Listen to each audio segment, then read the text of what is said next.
those engagements are going a bit better for him. HuShang has definitely been getting a lot of the better end of these engagements. Being able to throw down, for example, the good blinding clouds, the really critical ones, is going to be really important for him. But otherwise, I feel like the games that he's like the game that he won, Vonnie Research Station, that was a game where he was able to get on a good macro lead. So this game, I mean, it's going to be an important one, man. This is a winner decides who's going to move on to the ace match and who's just get knocked out. Indeed, it is. So let's take a look at this player over here. Green Protoss on the upper right-hand side of Iron Fortress LE. Survived to the ace match. Now it's about winning here to stay in the competition, guys. It's come down to this. Playing for Fragger Esports, ladies and gentlemen, it is HuShang. And his opponent, spawning down in the bottom left-hand corner of the map, representing Team BrwL Esports, it is BrwL Esports PandaBearMe.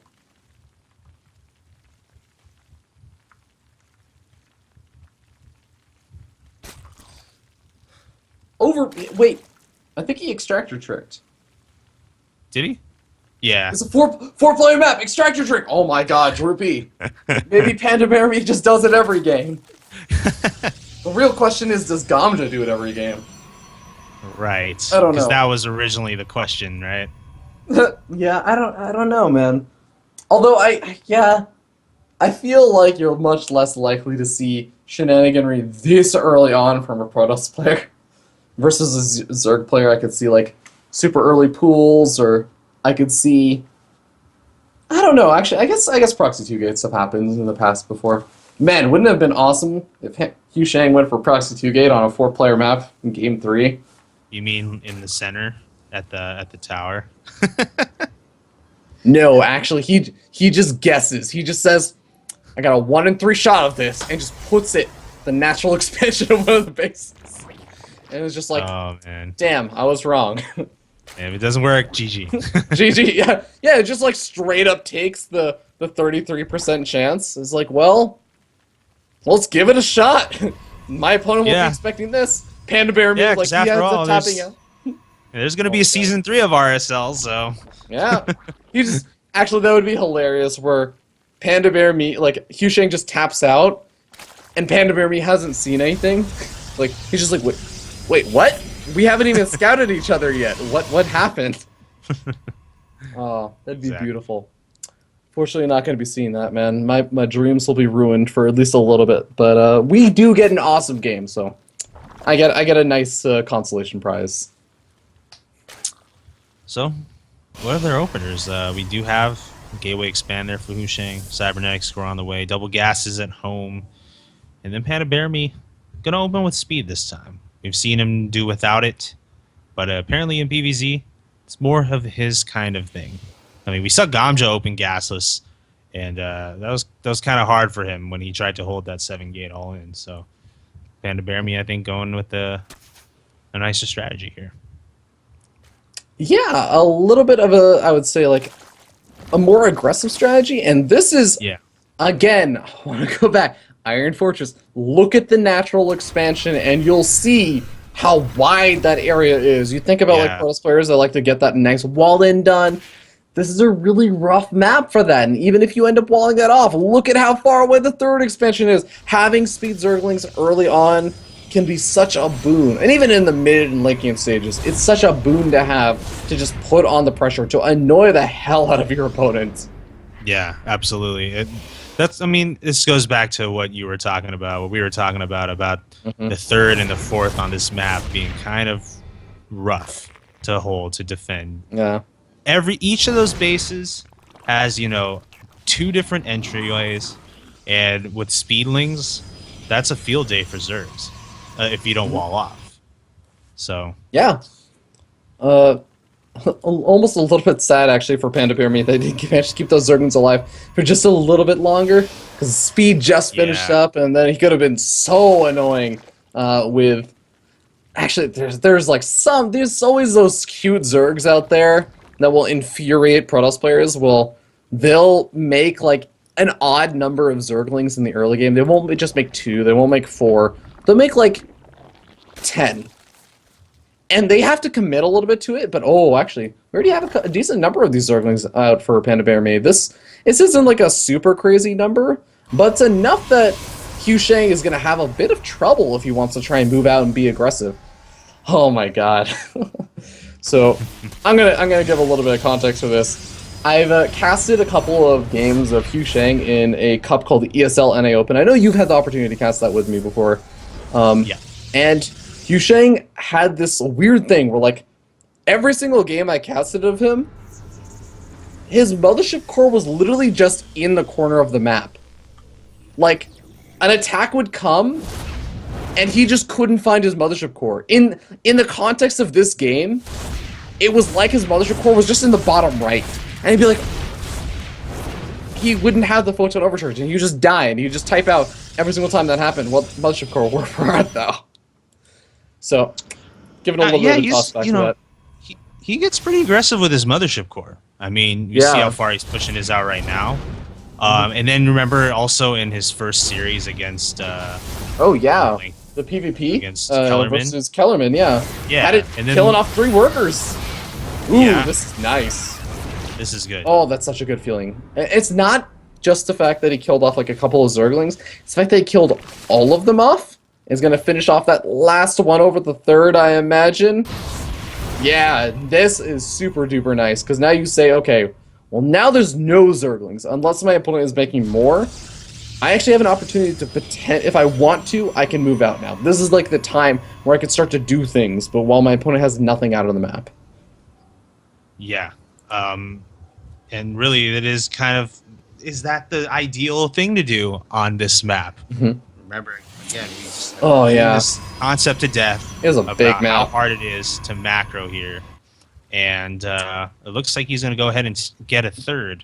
In the meantime, PandaBearMe going to start working on his composition, and looks like he's going to go with that trusty Hydra Link composition to open up here, it looks like. I think that's a really good choice. One of the reasons why this 3rd expansion can still be rough to deal with, or to defend, is because if PandaBearMe can catch the army of HuShang while it's up on that high ground of the 3rd, he just leaves his Hydralisk down over on the below ground in a nice big old concave, and just says, I'm going to just send a bunch of my Zerglings over into your natural expansion.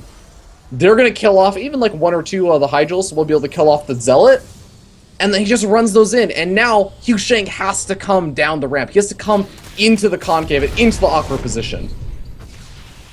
Well, yeah. I think HuShang's just waiting for PandaBearMe to venture up that ramp, but he's not biting just yet. Oh, but you know what? Why don't I just split your units on the low ground then? Yeah. Pretty well done so far. A couple of wasted force fields. I generally actually say that HuShang has magnificent force fields. He's very, very good at them. So maybe getting a little bit nervous as he's kind of overlapping them a little bit. Wasting a little bit more energy than he needs to. Yeah, and keep in mind, too, this is not a lot of units here from PandaBearMe. This is just like, he's not even looking to truly engage at all. This is just like him flirting around with HuShang and trying to bait out those force fields. That's actually such a smart point, Droopy, because you look back, he's taking a 4th expansion, he's continuing to get up his upgrades, he's getting up his Hive Tech and get ready to transition to Vipers. His objective is, as you were saying, bait out force fields, keep HuShang warping in units, because a lot of people think of like Zerg as the race that you want to have them making units, not drones. But Protoss actually feels very, very similar at times, where if you're making, you can't actually usually afford to continuously warp in units with your gateways and also get all the tech up that you want. You kind of had to cut corners or cut unit production at some point. So by keeping these units aggressively on the other side of the map, he stopped HuShang from really teching up super heavily. Although HuShang has found the money to get up High Templars and Psystorm. Yeah, and that's really important for him because you see Hydras from your opponent. They're not armored. If you land some choice storms, it's going to be huge. But of course, when you have roaches in the mix as well, as we see there, they're going to be a lot more tanky in that regard. So I'm looking to see if HuShang is going to go back to Robo, start adding some Colossus, kind of like what we saw towards the end of last game. But for now, his priority is going to be getting some High Templars ready. Yep, High Templar is going to be a pretty damn good choice, especially considering how PandaBearMe has been playing these series outs before. Aggressive blink forward. Man, HuShang is fearless with those aggressive blinks. I mean, there could have been an entire army waiting over there, but, well, I guess he had the Observer out, so we kind of have some idea where the army was. Oh, this is super awkward, but wow! Okay, those are, again, super solid force fields. Yeah, they really were. Didn't quite split the army that much, but, you know, buy some more time for PandaBear, for HuShang. But you imagine if those force fields really did split the army, the storms that would rain down on the army that's trapped. That's a scary, scary situation for PandaBearMe. He needs to be very careful here. Yeah, I mean, he manages to buy a little bit more energy on his High Templars, so he can start throwing down more storms. He gets another warp-in round of units, and there's an aggressive blink into his own side storm, a little bit weird, but does manage to get a good feedback on. Strange combo of blink forward and side storm. Storms his own army, including the Zealots that time. Storm's not quite doing it. These are a little better. He walked in his own blinding cloud as well. Yeah, this is starting to go pretty well for HuShang. He's definitely going to be able to clean this up. Nice blinding cloud going down, going to make it a little bit more awkward, and going to force HuShang to lose some of those high energy, or sorry, not high energy, but high value sentries and High Templars. But overall, HuShang managed to hold. But oh god, that third! Yeah, that third. Yeah, this is the few roads just split off there. HuShang too busy microing his main army, seeing now that this third is completely devoid of probes. No mining going on there. Yep, and PandaBearMe sitting on 72 drones and 4 bases. He's not even mining that heavily from his 4th yet, but I imagine he's going to be very, very soon. He just needs to crank out as many units as possible, make sure that he can clean up this Stalker push, because High Templars, they're a nice unit to have, but they're not an end-game unit. You want the Colossus, you want those other things to deal with it. When the Greater Spire is finishing up, and the BrwL's coming out, but oh my god, that blinding cloud was beautiful from PandaBearMe. PandaBearMe does walk right into the storms, but he's still giving chase to these Stalkers, forcing play. Oh, taking out the sentries that are lagging behind, and that last High Templar. We're basically seeing nothing but Stalkers here for HuShang. He's down to 109 supply compared to PandaBearMe, and his third just got ransacked. I don't even know if he's going to be able to replace what he lost now. Oh, there's the counter dance! The counter dance in the ace match! This is where the dancing matters, my friend. PandaBearMe smells victory, and he's going to be charging on in. His units are a little bit softened up right now, so he has to be kind of careful. But, I mean, it's such a good maneuver just to be able to move in over here. It's hard to not do well with this. He's already taken out so many of these Stalkers. Just trading units, I think, is going to be okay for PandaBearMe. Oh yeah, absolutely. 71 drones back at home, unless he hasn't been injecting for like 10 minutes. I think he's going to remax pretty quickly on whatever he wants. World's his oyster. And, you know, in the game that matters the most, he's going to get some dance steps in. Yeah. I mean, he's some of these Hydralisks and the Roaches getting some dance steps in. A little off. Not in the best sense, but I mean, the important thing is he traded enough of his enough Stalkers out for HuShang that HuShang can't really feel comfortable moving out with that small Stalker force. It's too small of a force to feel comfortable making a big counter swing. HuShang kind of has to, though, so it looks like he's going to anyways. But it's really something that HuShang is not going to feel comfortable doing, especially now without a proxy pylon set up. Yeah, it's just a tough situation now. No map control behind an economy. You're just kind of hiding in a corner. And that's just, it's the worst feeling. You're just kind of backed into a corner and you feel helpless. And PandaBearMe now remaxing, bringing in some more Vipers, some Broodlords as well. This is just going to be he's going to power through this to the end. Indeed. Well, +3 weapons finished up for both of these players, but I mean, one of these players is going to have Broodlords, the other one is going to have DTs? DTs can make some stuff happen. Okay, look. Yeah, PandaBearMe's kind of make some magic happen. Yeah, there are no overseers, so this will buy a little more time. There is an overseer. One overseer with the army. Never mind. But if those it could DTs, be sniped like this. Yeah. Yeah, those. I mean, especially if there's. Oh no, Overseer actually just moves way far out, too far. Yeah. DTs have a field day. DTs are doing pretty well for themselves, I will say, but they can attack Brood Lords though. I don't see PandaBearMe morphing in more Overseers, but it looks like he's still going to be able to take this pretty handily. Yeah, I mean, the DTs will survive, but they're just going to watch everything else die. More dancing, and I don't know, man. Like, the third expansion's still alive. The Stalkers are still in a decent enough number that he can start to blink underneath these Broodlords, start taking some of these guys out, as well as even those Vipers being a bit vulnerable. One Broodlord goes down, two Broodlords, third Broodlord going to be falling as well. The DT is still alive, and if HuShang can now just send some of those DTs out, do some counter-harassment pressure, maybe he makes a miracle happen. Let's see what happens here at this fourth base. Can is enough to send PandaBearMe back. Oh. I mean, he has 3 Overseers. Okay, yeah, 3 Overseers is going to be enough. Yeah, the Roach count is just, it's a little bit too high. I don't think that this army can win in a straight-up fight. He's going after the Overseers one more time. PandaBearMe pulls him back, and HuShang not able to do it. GG gets called. PandaBearMe taking the series and moving on to that ace match. Yeah. PandaBearMe just moonwalks his way into the final match of today, guys, for Group C. He's going to be facing off against Gamja, who's had a nice little break here. And we're going to be looking at another ZVZ again, and a rematch as well. Yeah, should be an interesting one. I want to note, PandaBearMe, in the first series, did take that game, too, off of Gamja. Granted, again, I keep bringing this back up, Gamja was going for a fairly risky build in that game, but he showed that he was still immortal, that he can be defeated.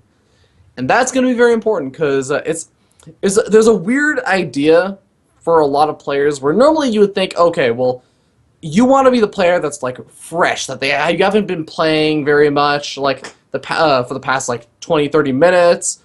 You're very ready to just jump into the games. But what I've found is that most players do prefer to have just been playing, because then they feel very warmed up. They're ready to jump into that next game. Gamja might feel a little bit less prepared. He might actually not feel very warmed up, and PandaBearMe may feel like he's ready. He's not going to be making some of the mistakes that he was making, the control mistakes he was making in game number 1 of his series versus Gamja. But one thing I want to see too is, having played 2 games against Gamja where Gamja, really aggressively went to Mutas, right? Gamja never hung around on Roach. He tried to get to Mute as soon as possible.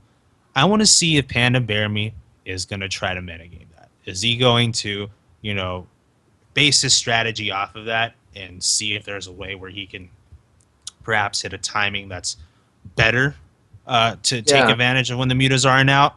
Because he hasn't quite been able to make that happen. Or maybe he himself goes right into mutas as opposed to doing his typical delayed gas Roach timing. So I had a really interesting conversation with Zombie Grub about this during a tournament that I do called the Breakout Invitational, where it was the grand finals, BrwL versus Mooskills, 2 really, really solid top GM North American players. And BrwL had played a bunch of ZVZs before. He had done an interview and everything, and he had basically said, I really like mutas. I think that mutas are the best way